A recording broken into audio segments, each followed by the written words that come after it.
اس لیے سوتے وقت انسان کو بسم اللہ پڑھنا چاہیے۔ نبی علیہ السلام جب رات کو بستر پر پہنچتے تو دعا مانگتے، بسم اللہ ودعت جنبی اللہم اغفر ذنبی و اخسی شیطانی و فک ریحانی و اسقل میزانی وجعلنی فی الندی الاعلیٰ۔ اے اللہ میرے گناہوں کو بخش دے، میرے شیطان کو ذلیل کر دے، میری گردن چھڑا دے، میرے میزان کو بھاری کر دے اور مجھے فرشتوں کی اعلیٰ جماعت کے ساتھ کھڑا کر دے۔ کتنی پیاری دعا ہے، اگر ہم اس کو یاد کر کے رات کو پڑھ لیا کریں۔ اس لیے رات کو سوتے وقت کی چھوٹی دعا ہے نا، بِاسْمِکَ أَمُوتُ وَأَحْيَا، اللہم بِاسْمِکَ أَمُوتُ وَأَحْيَا، تو اللہ کے نام کے ساتھ میں سوتا ہوں اور میں جاگتا ہوں۔ نبی صاحب نے ارشاد فرمایا، لا وضوء لمن لم یذکر اسم اللہ، اس بندے کا وضو نہیں ہوتا جو بسم اللہ سے وضو کی ابتدا نہ کرے۔ جیسے فرمایا نا کہ حضور قلب کے بغیر نماز نہیں ہوتی، ایسے نبی صاحب نے فرمایا کہ بسم اللہ پڑھے بغیر انسان کا وضو نہیں ہوتا، یعنی وضو کی برکت ختم ہو جاتی ہے۔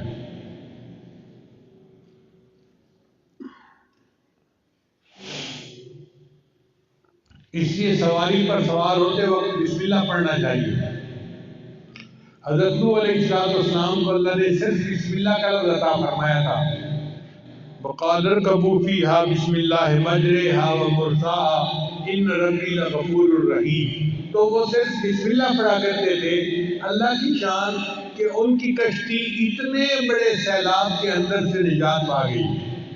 تو علماء نے نکتہ لکھا ہے، اگر صرف بسم اللہ کے لفظ کے ساتھ نوح علیہ السلام کی کشتی اتنے بڑے سیلاب سے نجات پا جاتی ہے، تو ہم اگر پوری بسم اللہ پڑھیں گے، ہماری زندگی ہماری پریشانیوں کے سیلاب سے کیوں نہیں نجات پائے گی۔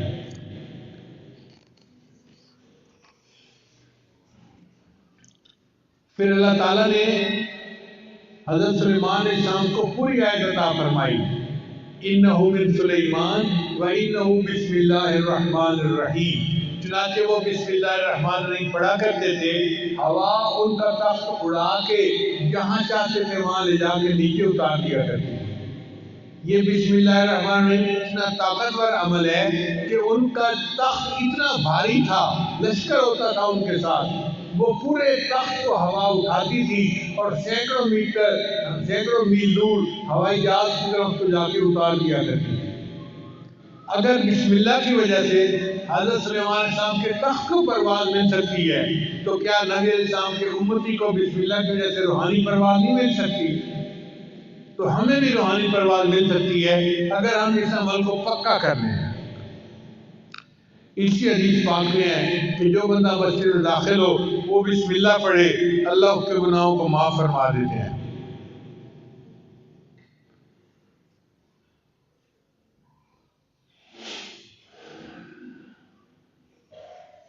حدیث مبارکہ میں آتا ہے کہ جب تم اپنے میت کو قبر میں اتارنے لگو تو بسم اللہ پڑھ کے میت کو قبر میں اتارو گے، بسم اللہ کی برکت سے اللہ قبر کا عذاب معاف فرما دے گا۔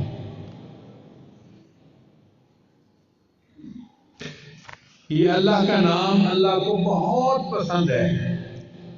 چنانچہ ایک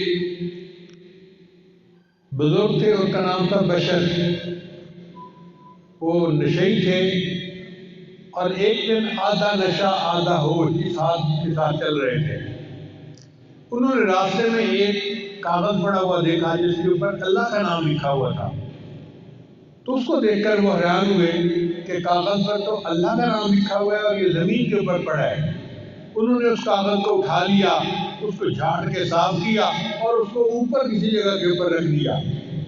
اللہ نے ایک ولی کو الہام فرمایا کہ بشر کو جا کر کہہ دو کہ تم نے میرے نام کو فرش سے اٹھا کر اونچا کیا، میں تمہارے نام کو فرش سے اٹھا کر عرش تک اونچا کر لوں گا۔ چنانچہ وہ امت کے بڑے اولیاء سے گزرے اور ان کا نام بشر حافی تھا۔ اللہ تعالی ہمیں بھی اس نام کی عزت کرنے پر اور اس نام کے قدر کرنے پر، اس کا ذکر کرنے پر ہماری پریشانیوں کو دور فرما دے، اور اللہ تعالی ہمیں بھی دنیا میں کامیاب زندگی عطا فرمائے۔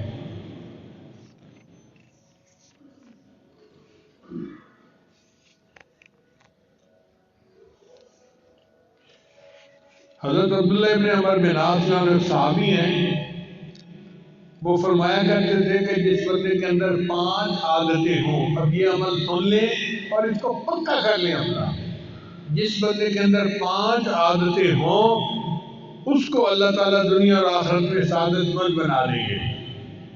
جس بندے میں 5 عادتیں ہوں اللہ تعالیٰ اس کو دنیا اور آخرت میں سعادت مند بنا دیں گے۔ یہ عمل کون بتا رہا ہے؟ ایک صحابی رسول بتا رہے ہیں، پکا عمل ہے۔ فرماتے تھے کہ جو بندہ ہر کام کے شروع میں بسم اللہ پڑھتا ہو، پہلی عادت۔ پھر دوسری عادت، وقتاً فقتاً لا الہ الا اللہ پڑھتا رہے، یعنی دن کے مختلف حصوں میں بیٹھے ہوئے دفتر میں، دکان پہ، گھر میں لا الہ الا اللہ لا الہ الا اللہ اس کا تکرار کرتا رہتا ہو، دوسری عادت یہ۔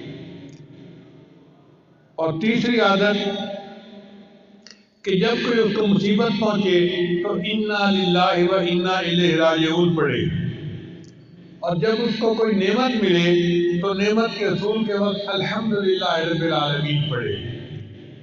آپ اپنے گھر کو دیکھیں تو الحمدللہ پڑھیں، بیٹے کو دیکھیں الحمدللہ پڑھیں، بیوی کو دیکھیں الحمدللہ پڑھیں، یہ سب نعمتیں ہیں جو اللہ نے ہمیں عطا فرمائی۔ تو جب بھی کوئی نعمت ملے تو الحمدللہ رب العالمین پڑھیں، اور جب کوئی گناہ سرزد ہو جائے تو استغفر اللہ ضرور پڑھے۔ نظر کا گناہ ہو، زبان کا گناہ ہو، کوئی بھی گناہ ہو، جب بھی کوئی گناہ سرزد ہو تو گناہ کے بعد استغفر اللہ پڑھنے کی عادت ہی ڈال لیجیے۔ جس بندے میں یہ 5 عادتیں ہوں گی اللہ اس کو دنیا اور آخرت کی سب سعادتیں عطا فرما دیں گے۔ جب بسم اللہ پڑھنے پر ہمارے اتنے کام سنورتے ہیں تو پھر ہمیں چاہیے کہ بسم اللہ کو اپنی عادت ہی بنا لیں۔ مجھے یاد ہے میں بہت چھوٹا تھا، شاید یہ محمد نافع کی عمر کا تھا، تو میری والدہ مجھے ایک واقعہ سنایا کرتی تھی۔ فرماتی تھی کہ ایک آدمی تھا، اس نے پسند کی شادی کی، اور پسند کی شادی کرنے کے بعد وہ اپنی بیوی کا غلام بن گیا، جو بیوی کہتی تھی وہی کرتا تھا، حتیٰ کہ بیوی نے کہا کہ ماں باپ کو چھوڑ دے تو اس نے اپنا الگ گھر بنا لیا۔ پھر ایک دن بیوی کی محبت میں وہ بہت ڈوبا ہوا تھا، تو بیوی نے اسے کہا کہ میں تو تب جانوں اگر تم اپنی ماں کو قتل کرو اور اس کا دل میرے پاس لے کے آؤ۔ وہ اس کی محبت میں ایسا اندھا ہوا تھا کہ اس نے جا کے اپنی ماں کو قتل کر دیا اور اس کا سینہ چیر کے اس میں سے دل نکال کے۔ تو میری والدہ فرمایا کرتی تھی کہ جب وہ اپنی ماں کا دل اپنے ہاتھ میں لے کے آ رہا تھا تو راستے میں اس کو ایک جگہ ٹھوکر لگی اور وہ گر پڑا، اور ٹھوکر لگنے پر اس دل میں سے آواز آئی بسم اللہ۔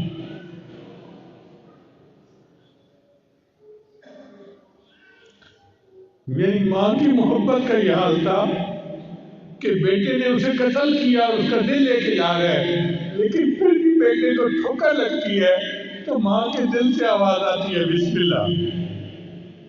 تو ماں کی محبت اپنی اولاد کے ساتھ ایسی گہری ہوتی ہے، اسی لیے پہلے وقتوں میں جب کوئی بچہ گر جاتا تھا نا تو ماں دیکھتے ہی کہ پڑھتی تھی بسم اللہ بسم اللہ، تو بسم اللہ کی برکت سے اللہ اس بچے کو زخم سے بچا لیا کرتے تھے۔ اس لیے آپ گاڑی میں بیٹھے بسم اللہ، گاڑی کو سٹارٹ کریں بسم اللہ، گاڑی چلائیں بسم اللہ، گاڑی سے نیچے اتریں بسم اللہ، کھانا کھائیں بسم اللہ، ہر وقت بسم اللہ پڑھنے کی عادت ہی ڈال لیں۔ اگر آپ نے یہ عمل کر لیا کہ ہر کام کو بسم اللہ سے کریں گے، زندگی میں برکت آ جائے گی اور آپ کو بہت ساری پریشانیوں سے اللہ نجات عطا فرمائے گا۔ اللہ تعالیٰ ہمیں نبی علیہ السلام کے بتائے ہوئے اس عمل پر پابندی کے ساتھ عمل کرنے کی توفیق عطا فرمائے اور ہمیں دنیا آخرت کی پریشانیوں سے نجات عطا فرمائے۔ وآخر دعوانا ان الحمد للہ رب العالمین۔